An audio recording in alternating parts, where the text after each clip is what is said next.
한 개그맨 그 출신의 방송인의 어록이 유행한 적이 있습니다. 무한도전이라는 프로그램을 통해서도 간간히 뱉은 말들이 어록이 되어서 사람들에게 웃음도 주고 당시에는 참 엉뚱하다라는 평가도 있었지만 듣고 보니 틀린 말 하나도 없네 라며 지금도 재평가받는 어록들이죠. 특히 코로나의 장기화, 국내 사회 정치적으로 혼란스러운 상황, 불확실한 미래와 우울함이 이 대한민국 사회를 덮어버리다 보니까 지극히 사람들이 이제 현실주의자가 되어버린 거죠. 그러다 보니까 다시 한번 그 방송인이 했던 어록들을 통해서 위안 아닌 위안을 삼고 있습니다. 그가 했던 말들은 대충 다 아시겠지만 이런 것들이에요. 시작은 반이 아니라 시작은 시작일 뿐이다. 가는 말이 고우면 얕본다. 즐길 수 없으면 피하라. 고생 끝에 골병 난다. 포기하면 편하다. 일찍 일어나는 새가 피곤하다. 티끌 모아 티끌. 동정할 거면 돈으로 줘라. 감사의 표시는 돈으로 하라. 헌신하면 헌신짝 된다. 근데 이 어록의 정점은 바로 이 말입니다. 참을 인 3번이면 호구된다. 이 유명 작가이자 전 보건복지부 장관이었던 유시민 씨도 이 말에 탐복했다 그러죠. 너무 감동받았다. 그렇게 맞장구를 쳐줬습니다. 참을 인 3번이면 호구된다. 이런 어록이 대충 살펴봐도 30개가 훌쩍 넘을 정도로 참 많았습니다. 예전에 방송을 통해서 우리가 봤고 또 기사를 통해서도 봤던 거라 새로울 건 하나도 없지만 그때나 지금이나 이 참 사람이 재기발랄하고 웃기다. 전곡을 찌른 촌철살인이네. 이런 생각을 하게 되는 거죠. 이 말이라는 것은, 이 언어라는 것은 이 그 사람의 생각과 마음을 나타내 보이는 표지가 되고 그 마음과 생각이 말과 행동으로 나타나는 거예요. 그래서 말은 그런 면에서 중간 매개체인데 이 행동으로 아직 나타나지는 않았지만 그 행동의 전조 현상쯤 우리가 생각할 수 있어요. 그리고 우리가 그 사람의 마음이나 생각을 알 수가 없잖아요. 근데 그 사람의 말을 들어보면 그 사람의 마음이나 생각을 조금이라도 알 수 있게 되는 거죠. 그래서 그 사람이 비록 하지는 않았지만 앞으로 할 행동을 우리가 미리 예상해 볼 수 있고 그 사람의 속마음과 생각을 알 수는 없지만 그 사람의 속마음과 마음을 알 수 있는 매개체가 되는 게 말이라는 거예요. 중간 정도의 역할이죠. 그 방송인의 어록을 통해서 우리는 그 사람의 삶이나 이 철학이나 삶을 대하는 태도, 마음을 엿볼 수 있는 것이죠. 실제로 삶에서 그런 생각들이 나타나는 모습들이 있겠구나 예상해 볼 수도 있는 거죠. 물론 이 말에는 또 함정이 있습니다. 꼭 그 사람의 말과 생각이 마음과 행동과 일치하지는 않을 수도 있어요. 거짓말하는 사람 있을 수 있겠죠. 그리고 사기꾼과 같은 사람들은 자신이 내뱉는 말이 그 사람이 가지고 있는 마음과 행동과 반대되겠죠. 그러나 진실을 담은 진중한 말은 그 사람의 마음과 생각, 행동을 고스란히 드러내 보인다라고 할 수 있습니다. 우리가 방금 살펴본 어록들을 그냥 웃고 넘기거나 아니면은 이렇게 쓴웃음 짓고 넘기거나 이 대중으로서 연예인을 우리는 그냥 소비하는데 그냥 소비하고 말면 되겠죠. 근데 만약에 조금 전에 그 어록을 예수님께서 하셨다면 예수님의 마음과 생각, 그 하신 일들에 그 어록을 한번 대입해 본다면 좀 끔찍하지 않을까라는 생각을 하게 되었습니다. 예수님께서 말씀하십니다. 가는 말이 고우면 얕보느니라. 참은 일 3번이면 호구되느니라. 이게 연예인이 말하면 뭔가 현실의 고단함을 웃음으로 승화한 풍자 코드로 우리가 받아들여지는데 예수님이 그렇게 말씀하셨다고 생각을 하니까 좀 어색하죠. 어렴풋이 누가 오른뺨을 때리거든 왼뺨도 돌려대라 라고 하신 것 같은데 일찍 일어나는 새가 피곤하느니라. 분명히 예수님은 게으른 자여 네가 어느 때까지 누워 있겠느냐라고 하신 것 같은데 헌신하면 헌신짝 되느니라. 너희는 목숨과 힘과 열정을 다해서 주의 나라 몸되신 교회를 위해 헌신하라고 하신 것 같은데 심지어 복음을 위해 목숨 걸고 헌신했다가 헌신짝 될 수도 있겠구나 라는 생각을 하게 되면 조금 어색하지 않습니까? 근데 만약에 예수님께서 이 어록 중에서 이 말을 하셨다 그러면 진짜 우리가 뜨악할 수밖에 없는 그 말이 있어요. 그게 뭐냐? 포기하면 편하느니라. 즐길 수 없으면 피하라. 자, 이 두 말을 예수님이 하셨다고 생각해 보세요. 너무 끔찍하죠. 왜 끔찍합니까? 만약에 포기하면 편해서 성육신 하시기를 포기하셨다면 즐길 수 없으면 피하라. 십자가를 어떻게 즐기겠어요? 그 고통의 산물을.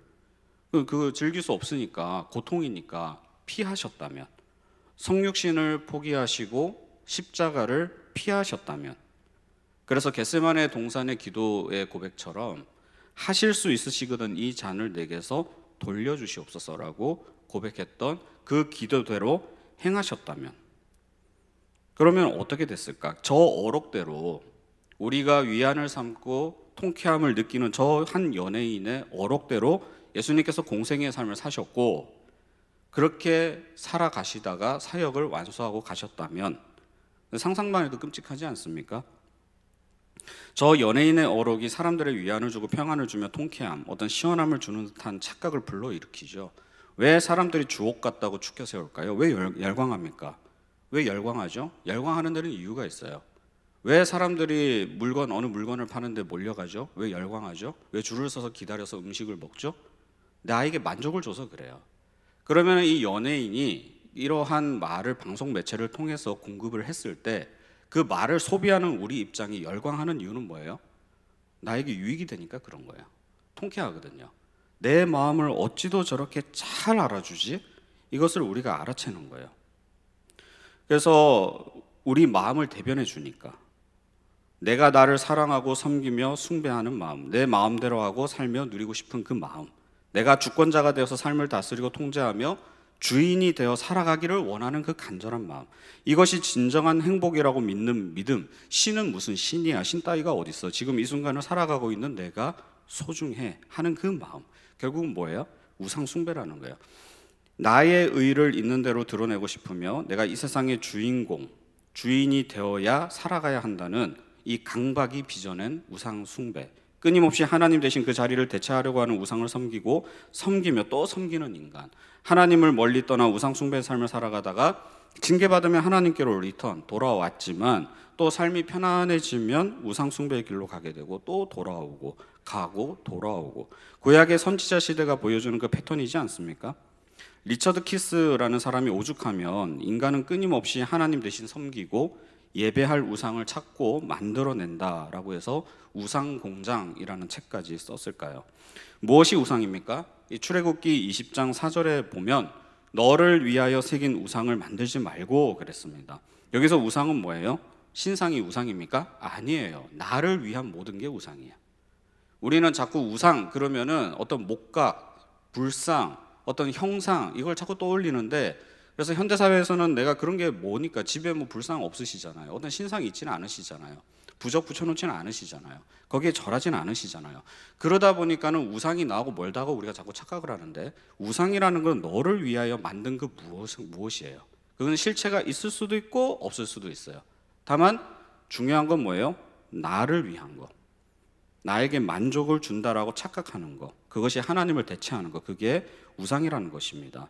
앞서 소개해드린 한 방송인의 말이 왜 인기가 많고 사람들이 열광합니까? 그 어록의 컨텐츠, 담고 있는 의미와 내용이 뭐 조금씩 다를 수는 있지만 핵심은 한 가지라는 거예요. 무엇입니까? 네 인생은 너 거야, 이거예요. 너를 위해 집중하고 너를 사랑하고 너를 위해 살아라, 이게 핵심입니다. 그러니 사람들이 당연히 위안을 누리죠. 위안을 받죠. 더구나 나름 방송이나 사업에서 성취를 이룬 사람의 말이라고 하면, 더군다나 수많은 역전 스토리를 가진 그 사람이 던지는 그 화두, 너를 위해 살아라, 그게 남는 거야, 이렇게 말하는데 왜 그게 위안이 되지 않겠습니까? 합리성을 중시하고 이성적 논리 사고를 중요하게 받아들이는 서구 사회에서 달라이라마가 왜 통하죠? 왜 열광합니까? 서양 철학에는 없는 아주 달콤한 거짓말이 이 동양 사상에 숨어 있어서 그래요. 그게 뭡니까? 너는 소중하다라는 거야. 너는 우주보다 더 큰 존재라는 것입니다. 그렇게 축켜 세워요. 인공위성 빵빵 쏘아 올리고 집약된 첨단 과학기술로 우주를 관찰하고 살피고 지식을 축적한다 한들 우주에 아주 작은 그 미약한 지식만 쌓이지 않느냐. 그래서 또 좌절하는 너네들, 인간이 참 작다 느끼지? 아니야. 그 미약한 지식만 쌓여서 좌절할 존재가 아니야. 이미 우리는 우주를 소유했어. 너의 마음을 들여다봐라.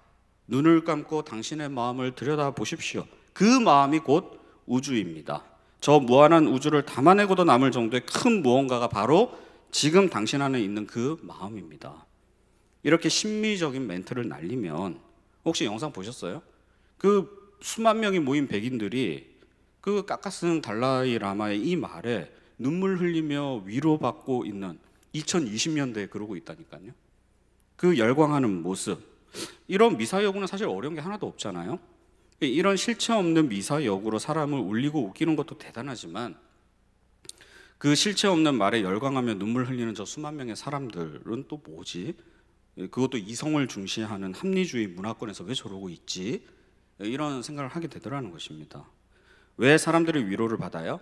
나는 네가 생각하는 것보다, 너는 네가 생각하는 것보다 훨씬 큰 존재야. 너는 참 소중해. 너는 너의 삶의 주인이야. 우주를 소유한, 아니 우주보다 더 큰 존재야. 이 지점에서 위로를 받는 거죠. 사람들이 때로는 너를 틀렸다고 손가락질 하겠지만 꼭 그런 건 아니야. 부처님 말씀에 의하면 옳은 것이 그른 것이라고 그랬고 그른 것이 옳은 것이라 하셨어. 옳다고 생각하는 네가 틀린 것일 수도 있고 틀렸다고 생각하는 네가 옳은 것일 수도 있고, 무슨 말인지 모르겠어요. 저는 도저히 아무리 생각을 해봐도 옳다고 생각하는 네가 틀린 것일 수도 있고 틀렸다고 생각하는 네가 옳은 것일 수도 있고. 얼마 전에 수원 컨벤션 센터에 한 유명한 스님이 오셔서 강연을 하셨는데 그 강연 내용을 보면 한 여자분이 이런 질문을 해요. 왜 우리가 죽어야 합니까? 이런 질문을 합니다. 왜 우리는 살다가 고통받다가 죽어야 하죠? 인간의 그 심연 본연의 문제를 던진 거죠. 근데 그 스님께서 뭐라 그러셨게요? 뭐라 그러셨을 것 같습니까? 왜 그게 중요합니까? 이래. 왜 그게 그렇게 중요하죠? 이러죠. 살고 죽는 게 뭐가 그렇게 중요합니까? 지금 질문을 던지신 당신은 살아있다고 믿습니까? 그 믿음 자체가 죽은 것일 수도 있고 죽었다고 생각하는 저 사람이 살아있는 것일 수도 있고. 결론은 뭐냐면 불교에 그 말이 있어요. 삶과 죽음은 하나라는 말이 있거든요. 제가 들으면서 그 말 하시겠구나. 결국 그걸로 귀결이 돼요. 그러니까 궤변이죠. 삶과 죽음은 하나예요. 어떻게 삶과 죽음이 하나입니까? 삶은 삶이고 죽음은 죽음이죠. 두 개죠. 그러니까 너무 힘들어하지 마. 그런 거에 집착하지 마. 다 잘 될 거야. 근데 사람들이 열광하는 거예요. 눈물을 흘리는 거예요. 이에 비해서 성경은 너무 가볍죠. 너 우상 만들지 마. 죽어. 나는 질투하는 하나님이라. 하나님이 질투하신대요. 인간은 전적으로 타락했고 무능해. 쥐어짜요. 너는 너를 구원할 수 없어. 영원한 형벌 속에 들어갈 거야. 지옥에 떨어질 거야. 협박까지 합니다. 협박을 넘어서서 맨날 죽으래요. 안 그래도 죽겠는데 맨날 죽으래요. 오늘 본문에도 보면 내가 그리스도와 함께 십자가에 못 박혔나니. 너무 구질구질하죠. 너무 힘들어요. 여러분 그런 말 아십니까? 꼰대와 역꼰대라는 말 아세요? 꼰대 문화, 꼰대 많이 들어보셨죠? 근데 역꼰대라는 말 들어보셨어요? 역꼰대? 우리는 사실 꼰대 문화 청산해야죠. 나 때는 말이야. 이미 시대가 바뀌고 문화가 바뀌었는데 예전 방식을 자꾸 고수하고 강요하는 거 옳지 않습니다. 그런데 말이죠. 여기서 무서운 함정이 숨어 있다는 거예요. 그게 뭐냐? 바로 역꼰대입니다. 나 간섭하지 마세요. 저는 저대로 잘 살 수 있어요. 자꾸 예전 방식, 그 고리타분한 방식으로 저 강요하지 마세요. 그러니까 창조성이 죽는 거 아닙니까? 그러니까 혁신이 없는 거 아닙니까? 아유 꼰대 라는 말에 그 사람의 게으름이 숨어 있을 수가 있어요. 그 사람의 노력하지 않음이 있을 수가 있어요. 그 사람의 치열한 노력이 결여되어 있을 수 있어요. 실력이 없어요. 실력이 없다고요. 근데 그걸 지적하면 꼰대라 그래요. 자신의 그 실력 없음을 꼰대 문화에 편승해서 숨어버리는 거죠. 이게 역꼰대라는 것입니다. 이게 정상적인 사회라고 생각을 하십니까? 혁신과 창조성은 치열한 노력과 모방 속에서 나오는 거죠. 그것이 없이 어디 슈퍼맨입니까? 짠 하고 태어나면 혁신적인 생각이 확 들어요? 아닙니다. 근데 지금 젊은 세대를 여기에 팔려가는 거죠. 그러니까 실력도 없으면서 허황된 꿈을 꾸으며 영끌이네, 비투네, 여기에 열광하는 거 아니겠습니까? 근본이 없이. 제가 얼마 전에 한 선배하고 식사를 한 적이 있습니다. 연봉을 밝힐 수는 없지만은 몇십억대 연봉가예요. 근데 이제 저희 대학 선배인데 아주 젊은 나이에 성취를 이뤘고 금융인입니다. 금융인. 근데 그런 이야기를 해요. 그 리서치 센터에 있는데 이제 오늘날 이제 기관들이 은행이나 이런 기관들이 주식 투자에서 상당히 어려움을 겪고 있다 그러죠. 그 이유가 뭐냐? 이 경력이 쌓여 있는 사람들이 다 퇴사를 해서 그렇대요. IMF를 경험한 사람, 이제 서브프라임 모기지 사태를 경험한 사람, 그 다음에 그 금융위기를 경험한 사람, 2009년도에 이런 그 위기 상황에서 리스크 관리를 어떻게 한 사람들이 다 물러난 거예요. 그러니까 변동성에 대응할 수 있는 경력자가 부재한 거죠. 그러니까 헤매는 거예요. 그러니까 30대, 40대 젊은 이 사람들이 이제는 예전하고 시대가 달라졌다면서 자신의 실력을 믿고 덤벼드는데 리스크 관리가 안 된다는 거예요. 특히 요즘같이 이렇게 변동성이 심한 데는.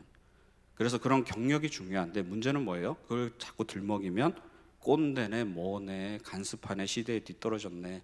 근데 실력이 없거든요, 실상은. 그렇게 말하는 30대, 40대들이 경험도 부재하고 실력도 없거든요. 근데 그런 이야기를 하면서 자신들이 잘한다라고 착각한다라는 거예요. 그게 창조적인 겁니까? 아니라는 거예요. 간섭받기 싫은 거죠. 저를 터치하지 마세요라는 것입니다. 꼰대 문화의 핵심은 간섭하지 마, 참견하지 마라는 컨셉이 자리하고 있습니다. 더 심각한 것은 제가 좋으면 할게요. 그러나 제가 불편하면 안 할래요. 라는 자기 중심성이 숨어 있다는 것입니다. 내가 하나님의 자리, 나라는 존재가 하나님의 자리, 우상이 되어서 스스로 자신을 숭배하는 모습으로 나타나는 모습.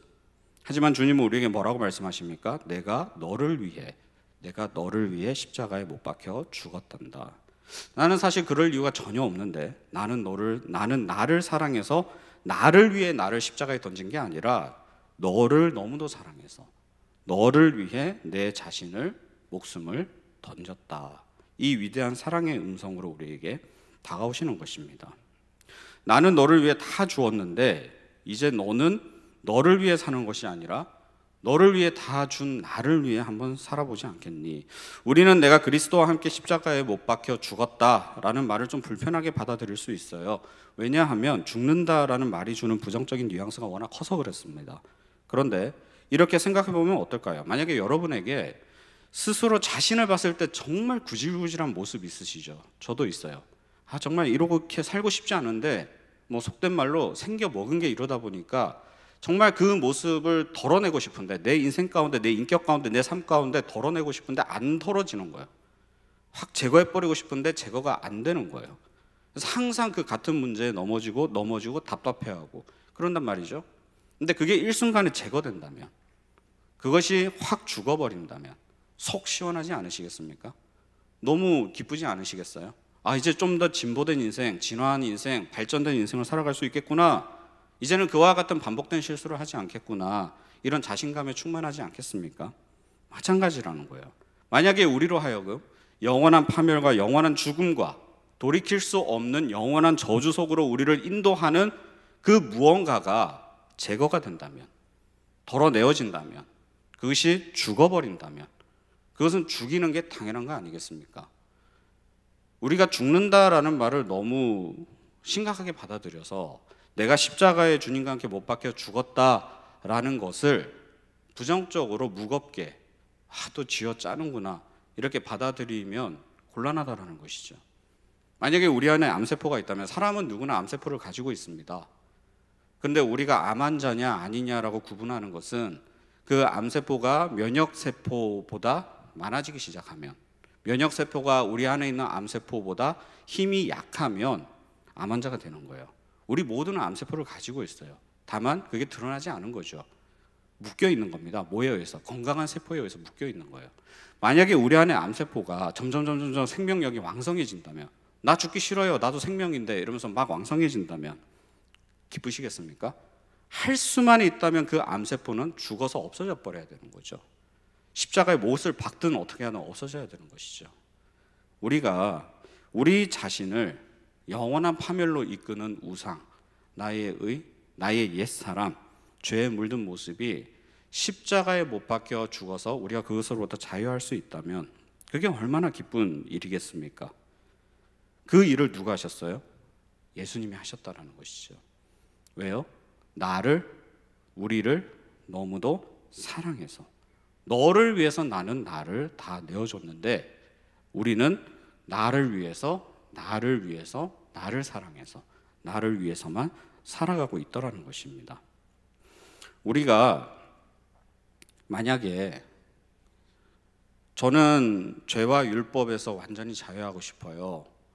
우리의 죄된 모습, 죄의 정욕적인 모습, 그런 것으로부터 완전히 자유하고 싶어요 라고 할 때, 죄된 모습과 어떻게 하면 내가 이거 죄악을 이길 수 있지, 어떻게 하면 내 안에 있는 죄성을 제거할 수 있지, 어떻게 하면 내 안에 있는 이 우상으로부터 완전히 자유할 수 있지, 그것에 자꾸 집착하게 되면 뭐가 항상 답이라고 그래요? 제가 자살이 답이에요. 그것을 자꾸 책동하는 우리의 육체의 호흡을 끊어버리면 돼요. 그러면 우리는 자유할 수 있어요. 근데 그게 정답이 아니라는 것을 알죠, 우리는. 그러면은 우리가 그 어두운 세력을 몰아내는 것은 뭐예요? 어둠은 어둠에 집착하게 되면 그것이 제거되는 것이 아니라 그것에 사로잡히게 되고 어둠 속으로 빨려가게 되지만, 그 어둠을 제거하는 방법은 뭐예요? 어둠에 집착하는 것이 아니라 빛을 들여다놓으면, 빛을 우리 가운데 들여다놓으면 그 어둠은 뭐예요? 제거되는 거예요. 어둠의 원인이 무엇이든지, 어둠의 성질과 종류가 뭐든 원인 분석이 필요가 없는 거죠. 빛만 가져다 놓으면, 우리의 심령 가운데 하나님의 사랑만 가득 가져다 놓으면 그 어둠은 자연스럽게 제거되더라는 것입니다. 우리 성도들이 간혹 가다가 넘어지는, 저도 마찬가지입니다만, 우리가 우리의 발목을 스스로 잡는 것 중에 하나가 뭐냐면, 나 왜 이러지? 그 문제에 자꾸 집착하고 문제만을 들여다보고 그것을 없애기 위해서 발버둥 치다 보면, 그럼 어떤 문제가 생겨요? 안 되거든요. 안 되니까 뭐예요? 스스로 자기를 정죄하거나, 아니면은 자기 자신을 정죄하다가 그것도 지겹잖아요. 그럼 그 에너지가 어디로 가게 됩니까? 밖으로 나가게 돼요. 다른 사람을 원망하거나 불평하거나, 더 나아가서 왜 나에게 이러한 고난과 고통과 어두움을 허락하셨습니까? 라고 하나님에 대한 불평의 이 에너지가 나가게 되는. 그래서 근데 신앙의 연수가 있고 체면이 있고 교회 안에서 쌓아온 교양이 있기 때문에 또 그걸 드러내기는 싫어요. 그러니까 그걸 뭐예요? 나의 행동과 열심으로 포장을 하려고 하거나, 아니면 숨기거나, 그래서 행위로 덮으려고 하거나 위선으로 감추려고 하거나, 이러한 종교인의 모습으로 우리가 나타나게 되더라는 것입니다. 지난주에 제가 읽은 아주 감동적인 기사가 있습니다. 그게 뭐냐? 기사 제목이 저는 국내에 단 2명뿐인 엄마입니다 라는 제목이에요.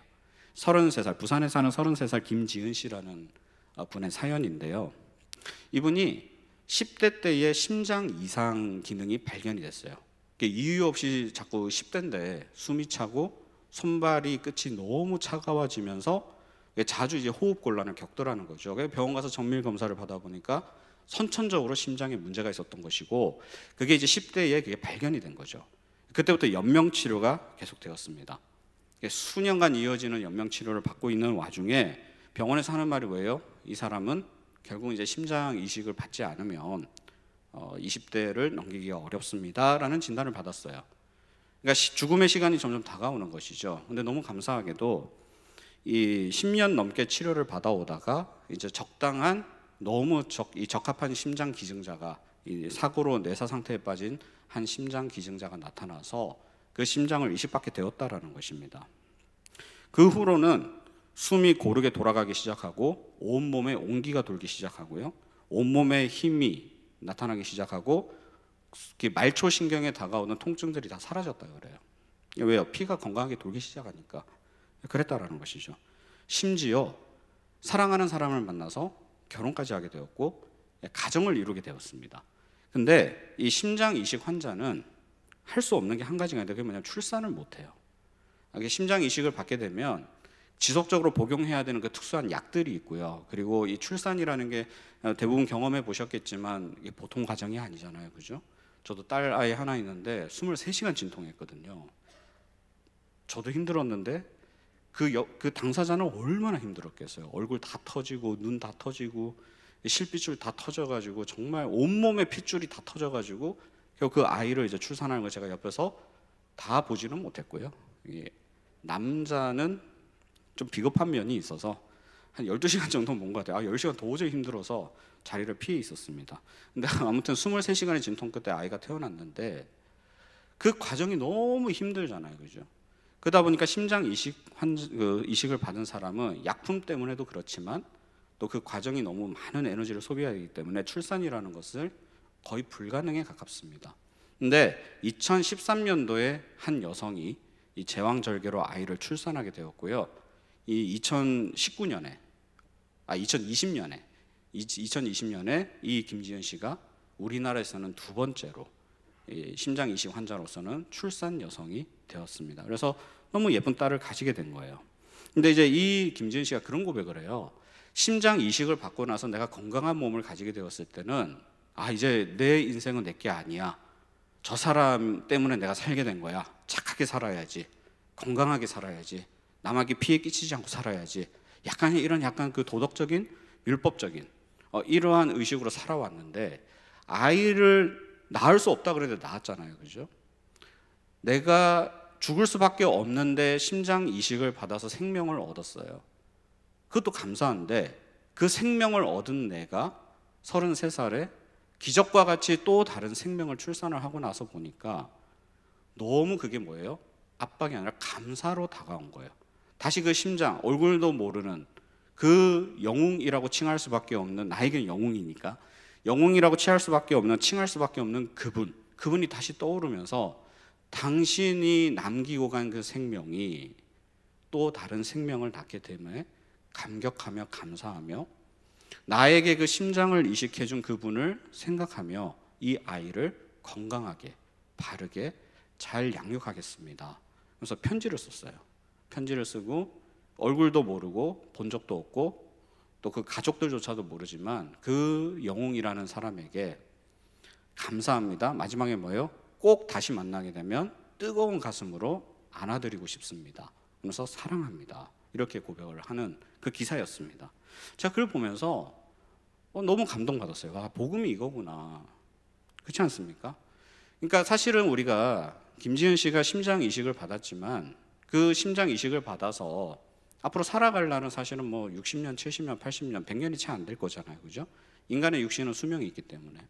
근데 단기간에 그 생명이 유지되는 것에 대해서 저렇게 감사한데 하물며 우리는 영원한 죽음에서 영원한 생명을 소유하게 되었는데 과연 내 심장은 그 영원한 생명을 주신 주님의 심장으로 뛰고 있는가? 그 생각을 하게 되었다라는 것입니다.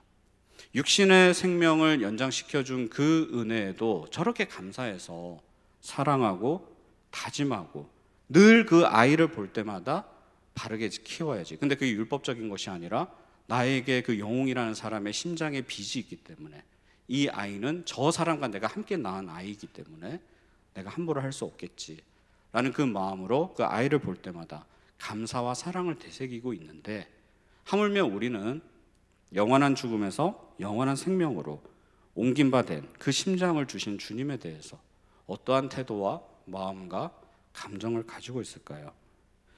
우리에게 영원한 생명을 주신 주님, 그 십자가에서 죽으시고 흘리신 보혈이 나에게 효력이 있는 이 유효한 의, 신학적으로 이렇게 어렵게 표현하는데 예수님이 십자가에 죽으시고 다시 살아나신 그 의가 나에게 효력이 생겼잖아요. 그렇죠? 그 건강한 심장이 그 김지은 씨에게 효력이 생겼듯이 예수님이 죽으시고 다시 살아나신 그 사역이 나에게 영원한 생명을 가져다 준 효력이 되었다면 김지은 씨도 앞으로 영웅이란 그 사람의 이름으로 살아가겠습니다. 내 김지은이라는 이름은 지워져도 상관없습니다. 라는 감사의 고백을 드리고 있는데 그 영원한 생명을 허락하신 주님의 이름으로 살아가는 것이 그렇게 억울한 걸까? 그렇게 손해보는 걸까? 그게 그렇게 못마땅한 걸까? 속상한 걸까? 만약에 그렇다면 나는 왜 그것에 대해서 감사할 줄도 모르고 속상하고 원망스럽고 내 이름이 주님의 이름으로 대체되는 것에 대해서 불편하게 느끼는 것일까? 그 이유는 뭘까요? 십자가 앞에 서 있는 나의 모습이 어떠한가? 라는 것을 봐야 되는 것이죠. 정말 그 십자가에 달려 죽으신 예수님을 바라보며 나에게 영원한 생명을 허락하신 그 은혜에 감사합니다. 감격의 눈물을 흘리는 자인가? 아니면 십자가에 죽어서 달려 죽는 건 죽는 건데 그래도 이런 것 좀 해결해 주시고 그 달리시든지 말든지 하시든지 왜 그렇게 급하게 죽으셨나요? 라며 더 바라는 것이 있는 모습은 아닌가. 주일에 이인호 목사님 말씀처럼 신앙의 연수가 더해져가고 믿음의 그 기간이 길어지면 길어질수록 하나님을 아는 지식과 그 거룩의 깊이가 깊어지는데, 그러면서 같이 따라오는 게 뭐라 그래요? 우리의 죄된 모습을 더 깊이 알게 된다 그러죠.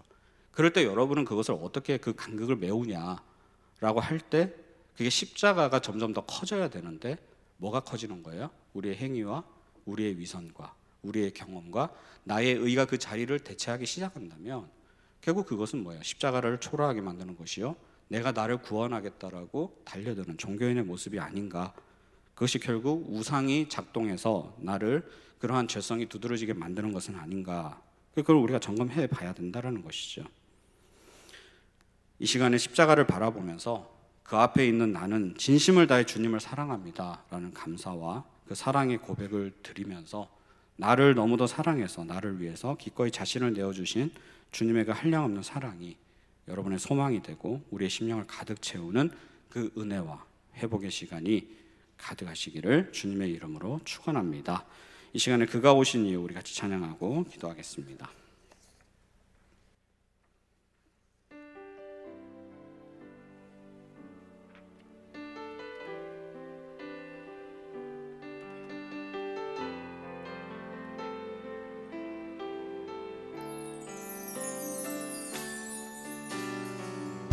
이 세상 가장 아름다운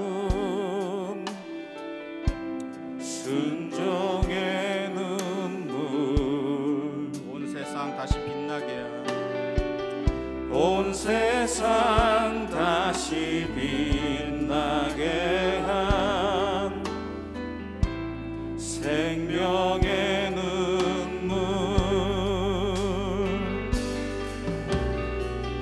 그가 이 땅에 오신 이유 죽어야 살게 되고 저야만 승리하는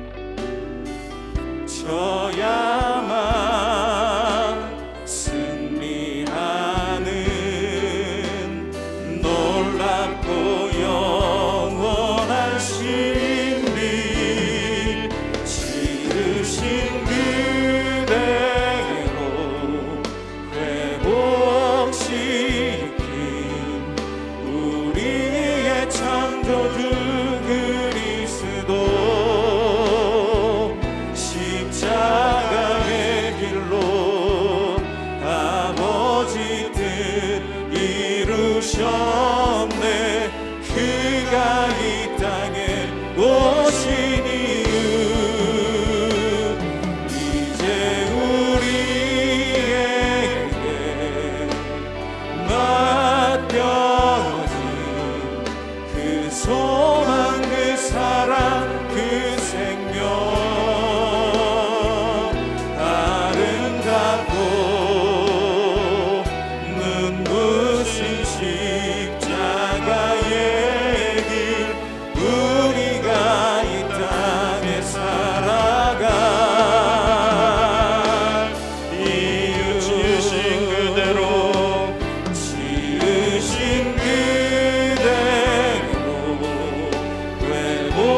회복시킨 우리의 창조주 그리스도, 십자가의 길로 아버지 뜻 이루셨네.